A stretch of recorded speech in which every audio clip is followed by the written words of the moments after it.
बिस्मिल्लाहिर्रहमानिर्रहीम। अस्सलाम वालेकुम। मैं सैयद इमरान शफ़क़त आपकी खिदमत में हाज़िर हूँ। पेट्रोल पहले 74 रुपये 52 पैसे का था, 25 रुपये 58 पैसे के बाद 100 रुपये 10 पैसे फ़ी लीटर हो गया है। हाई स्पीड डीज़ल था 80 रुपये 15 पैसे, 21 रुपये 31 पैसे के इजाफे के बाद 101 रुपये 46 पैसे का हो चुका है। मट्टी का तेल 35 रुपये 56 पैसे उसकी कीमत थी, 23 रुपये 50 पैसे इजाफे के बाद 59 रुपये 6 पैसे का हो गया है। लाइट डीज़ल जो है वो 38 रुपये 14 पैसे का था, 17 रुपये 84 पैसे इजाफे के साथ 55 रुपये 58 पैसे का हो गया है। हुकूमत ने पेट्रोलियम मसनूआत की इन नई कीमतों का जो इतलाक़ है वो फौरी तौर पर किया है और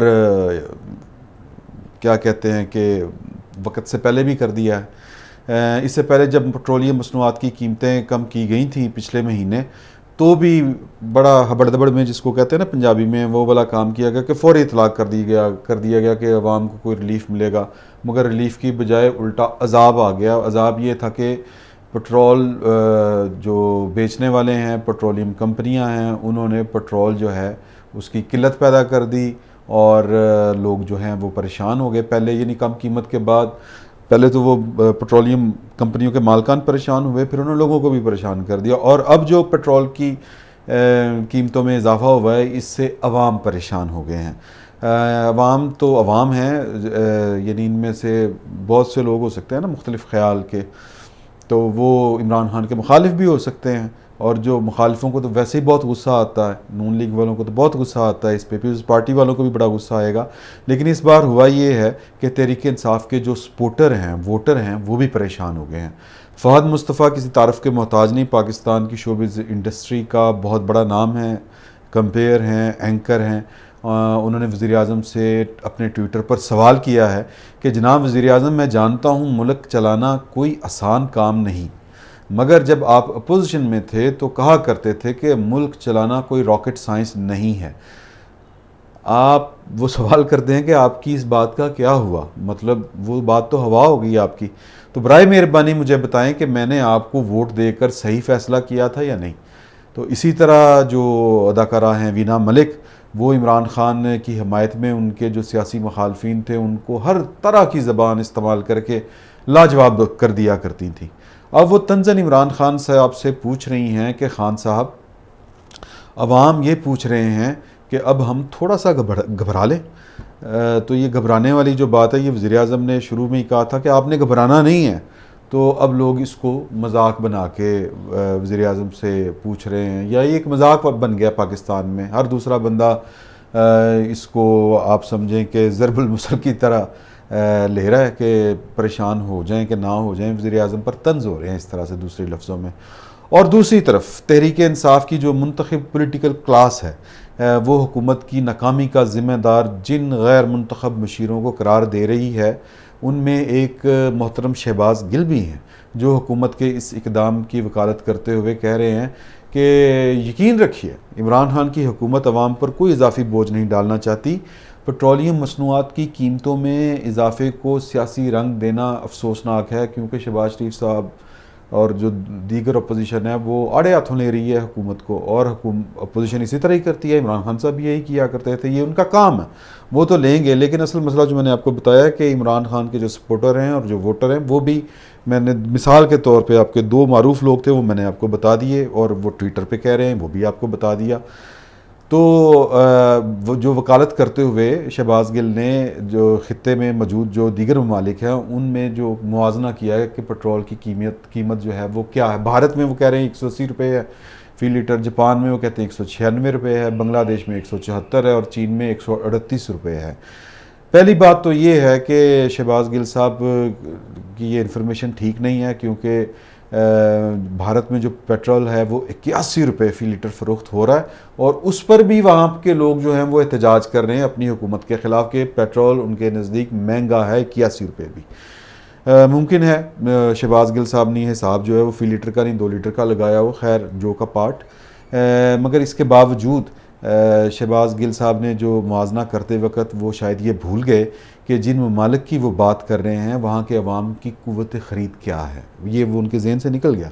फिर इन ममालिक की इकॉनमीज़ कितनी बड़ी हैं और पाकिस्तान की इकॉनमी कितनी सुकड़ चुकी है, ये वो मुआजना करते वक्त ये वाली बातें जो हैं उनके जहन में नहीं थी। तो लिहाजा ये एक खाली खुली वकालत से कोई काम नहीं चलते, इस तरह से लोग अलबत्ता परेशान हैं। तो इमरान खान की हुकूमत जो है, बड़े अजीब बात है कि हमें एक मतलब ये देखें कि क्या अलमिया सादा लफ्ज़ों में कहें कि वो ये है माफ़ी चाहता हूँ कि वज़ीर आज़म ने चीनी माफिया के ख़िलाफ़ एक्शन लिया, चीनी जो है वो 60 से 90 रुपये की होगी। आटा माफिया के ख़िलाफ़ वो मुतहरक हुए तो आटा 45 रुपये से 65 का हो गया। और पेट्रोल माफिया की पकड़ दकड़ शुरू की। आपको पता है ना कि मुख्तलिफ़ कंपनीज़ के जो CEOs थे उनको उनके ख़िलाफ़ मुकदमे वगैरह दर्ज करने शुरू कर दिए थे इस हुकूमत ने।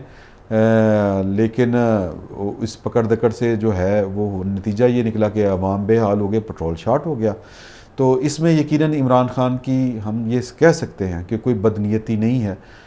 हम बकौल इमरान खान के ये बिल्कुल नहीं कहेंगे कि मुल्क में पेट्रोल की कीमत बढ़े तो समझ जाएं कि मुल्क का वज़ीर आज़म चोर है, हम ये नहीं कहते, क्योंकि इमरान खान करप्ट आदमी नहीं है। उनके जो बदतरीन सियासी मुखालिफ हैं वो भी ये इल्ज़ाम लगाने से पहले 100 दफ़ा सोचते हैं, बल्कि उन्होंने कभी लगाया ही नहीं, माँ सिवाय एक आध वाक़या हुआ है वो भी उनकी बहनों पे लगा। खैर, इमरान खान साहब की जो है ईमानदारी है वो शकूक व शुबहात से बालातर है, हम उनकी ईमानदारी पर सवाल नहीं उठाते। लेकिन ये बात तो तय है कि ये सारी नाकामियाँ जो हुकूमत की हैं ये उनकी इंतज़ामी सलाहियतों की कमी की वजह से हैं। और सवाल ये भी है कि क्या वो अपनी इन नाकामियों का सारा मलबा वो अपने वज़रा पर डाल सकते हैं? मेरा नहीं ख्याल कि वो डाल सकते हैं, क्योंकि वज़रा जो हैं वो भी उन्हीं की अपनी चॉइस हैं। किसी ने उनको गन पॉइंट पे नहीं कहा था कि फवाद चौधरी को वज़ीर साइंस टेक्नोलॉजी बनाओ, फ़लाँ को ये बनाओ, फ़लाँ को ये बनाओ, हफीज़ शेख को लेके आओ। ये उनके अपने फ़ैसले और ये उनकी अपनी चॉइस थी और है। इमरान खान जो हैं वो उनके कुछ खैर हैं, अलबत्ता इससे मैं थोड़ा सा हट के आपको बताऊँगा। वो ख़बरें इस तरह की फैला रहे हैं कि काबीना के आखिरी इजलास में जो हुआ था, इमरान खान ने अपने वज़रा को 6 माह की मोहलत दे दी है। उसमें ख़बर ये आ रही है और कहा है कि अगर वज़रा ने कारकर्दगी ना दिखाई अपनी तो वो हुकूमत तोड़ देंगे। उन्हें इक़्तिदार से चिमटे रहने का कोई शौक़ नहीं है।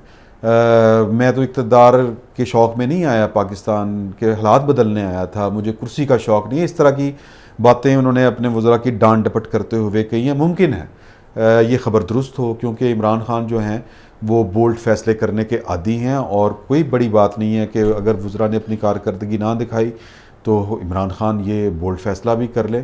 मगर जो ये ख़बरें फैला रहे हैं, जो इमरान खान के खैर ख़्वाह हैं, उनसे मेरा एक आज़ाना सा सवाल है कि वज़ीर आज़म ने अगर काबीना के इजलास में अपने वज़रा को ये धमकी दी थी तो फिर उन्होंने कौमी असम्बली में अपने आखिरी खिताब में, जो काबीना के इजलास के 2 दिन बाद हुआ, उसमें तो उन्होंने अपने वज़रा की तारीफ़ें की हैं। अब सवाल ये है कि हम किस बात पे यकीन करें? उस बात पे जो हमने सिर्फ सुनी है, यानी किसी के मुंह से, या एक खबर की सूरत में सुनी है, या उन तारीफ़ों पर यकीन करें जो हमने अपनी आंखों से देखी, टीवी के ऊपर लाइव सुनी और उनको शफ़क़त महमूद से लेके शाह महमूद कुरैशी तक सबकी तारीफ़ें करते हुए उनको हमने सुना। अब सवाल 2 हैं कि जो मैंने पहले कर लिया कि ये हम किस पे यकीन करें, तो ज़ाहिर है हमने तो वज़ीर आज़म के मुंह से जो सुना है बराह रास्त, हमें उसी पे यकीन करना चाहिए, फितरी बात है, उसी पे यकीन करेंगे। और दूसरा सवाल ये है कि ये वो तारीफ़ें सुना किसको रहे थे? हो सकता है कि उन्होंने डांट डपट की हो वाकई। मतलब आप कहते हैं ना कि वो जो गंदे कपड़े हैं वो चौक में रख के नहीं धोते, वो आप अपने घर के जो लॉन्ड्री है उसमें धोते हैं। तो मुमकिन है कि उन्होंने वज़रा की डांट डपट की हो, ये ख़बर दुरुस्त हो। लेकिन फिर सवाल ये है कि वो जो तारीफ़ें कर रहे थे वो किसको सुना रहे थे, और क्या वो अवाम को सुना रहे थे या किसी ख़ास हल्के को सुना रहे थे कि हमने बहुत कुछ किया है और बहुत कुछ करने वाले हैं। मेरा नहीं ख्याल कि ये बातें दुरुस्त हैं, क्योंकि असल बात जो है वो ये है कि इमरान खान साहब को शायद इदराक नहीं था, जो अब उनको आकर हो गया है कि हुकूमत चलाना, मुल्क चलाना वाकई एक कोई रॉकेट साइंस, जो कहते थे ना कि रॉकेट साइंस नहीं है, अब उनको एहसास हो गया कि ये रॉकेट साइंस से भी बड़ी साइंस है, यानी किसी मुल्क को चलाना। ये खाला जी का वाड़ा नहीं है दूसरे लफ्ज़ों में। और एक सोचने की बात ये भी है कि आखिर अगर गौर करें तो फिर जहन में सवाल ज़रूर उठता है कि आखिर वजह क्या है कि मुल्क के तमाम इदारे खुल्लम खुला वज़ीर आज़म की सपोर्ट कर रहे थे, इमरान खान की सपोर्ट कर रहे थे। उसके बावजूद इमरान खान की हुकूमत पहले चीनी माफिया के सामने बेबस हुई और अब वो जो पेट्रोल माफिया के सामने जो है घुटने टेक गई है। इसकी क्या वजह है? अगर इमरान खान के हमदर्द इसे इमरान खान की सादगी कहना चाहें तो ये उनकी अपनी मर्ज़ी है, क्योंकि जो हुकूमतें हैं वो सादा तबीयतों से नहीं चलती, कानून और असूलों पर चलती हैं। इमरान खान तब्दीली का एजेंडा लेकर आए थे, नया पाकिस्तान बनाने आए थे। उनकी हुकूमत को एक गैर मामूली हुकूमत साबित होना चाहिए था, मगर जिस तरह मंटो ने असमत चुगताई के बारे में कहा था, अगर आपको याद हो कि साली ये भी औरत ही निकली, वैसे ही इमरान खान की हुकूमत भी बस एक आम हुकूमत ही निकली। पेट्रोल के लिए लाइनें जो थी वो नवाज शरीफ के दौर में भी लगती थी, अब भी लगती हैं। लोड शेडिंग जरदारी के दौर में भी होती थी, अब भी होती है। नवाज शरीफ भी लंबी लंबी गाड़ियों में फिरा करते थे, इमरान खान भी फिर रहे हैं, नज़र आते हैं। प्रोटोकॉल के जो शशके नवाज शरीफ के भी बड़े थे, इमरान खान भी उनके आदी हो गए। ना पंजाब के गवर्नर हाउस की दीवारें किसी ने टूटती हुई देखी हैं, ना वज़ीर आज़म हाउस में किसी ने बच्चे पढ़ते जाते देखे हैं, ना वहाँ पे कोई यूनिवर्सिटी बन सकी है अभी तक। पाकिस्तान तो नहीं बदला, अलबत्ता वज़ीर आज़म बनने की बाद और वज़ीर आज़म की कुर्सी पर बैठने के बाद इमरान खान ज़रूर बदल गए हैं। इसके बावजूद पाकिस्तान के हक़ में यही बेहतर है कि इमरान खान की हुकूमत जो है वो अपनी मियाद भी पूरी करे, और अल्लाह से दुआ है कि इमरान खान लोगों की तवक्कुआत पर भी पूरा उतरें और इसकी कोशिश करें। बहुत बहुत शुक्रिया।